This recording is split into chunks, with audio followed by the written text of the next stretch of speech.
ඇයි ඔයාලා මෙතන ඉන්නේ? බබාගේ ඇටමිදුණු බද්ධයක් තියෙනවා ඉන්දියාවේ මහත්තයා ඉන්දියාව? තැලසීමියා රෝගෙට.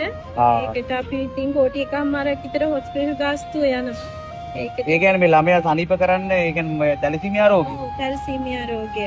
ඔව්. කෝටි එකමාරක් විතර යනවා මෙයා. ඔයාලා කොහෙද? අපි වාරිය පොළ මහත්තයා. මේ කවුද මේ? මේ මගේ දුව. ඔයාලා කල්ටි එකතුලා සල්ලි එකතු කරනවා. ඔව්. ගමේ කට්ටියත් එක්ක ඉතින් අපි මෙයාට වයස කීයද? අවුරුදු 3යි මහත්තයා. 3යි. ඉතින් කොහොමද මේක අපිට විස්තර කරොත් එන්න? මෙයාට මාස 10න් තමයි මේ රෝගේ අපි අඳුරගත්තේ. ඔව්.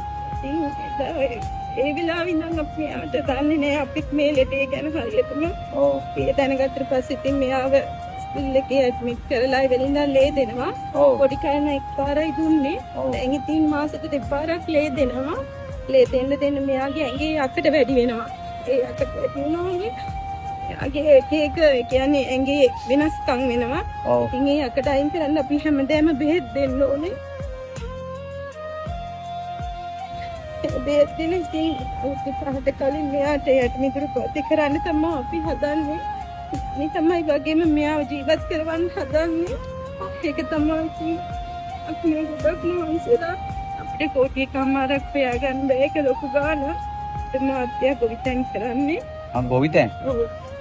ඒතර ඒ හින්දා තමයි ඔයාලා මේ මෙච්චර දුර ඉඳලා එන්නේ.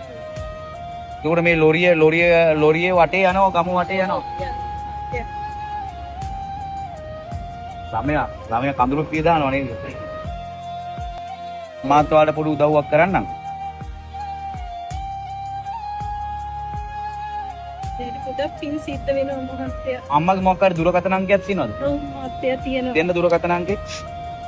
දුරකථන අංකේ 076යි ඔව් 753යි ඔව් 13යි ඔව් 67යි ඔව් අනිත් එක 077යි හරි 496යි හරි 20යි ඔව් 48. 38යි කට්ටිය ඔයාලගේ ටෙලිෆෝන් නම්බර ඉල්ලනවා හැම වෙලේම. ඔව් එල්ලා යනවා උදව් මෙයාට උදව් කරන්නම් කියලා ඉතින් ගොඩක් අය ඔව් ඉල්ලගෙන යනවා. ගිණුම් අංකයක් තියෙනවද? ගිණුම් අංකයක් කියන්න බලන්න තියෙනවනම්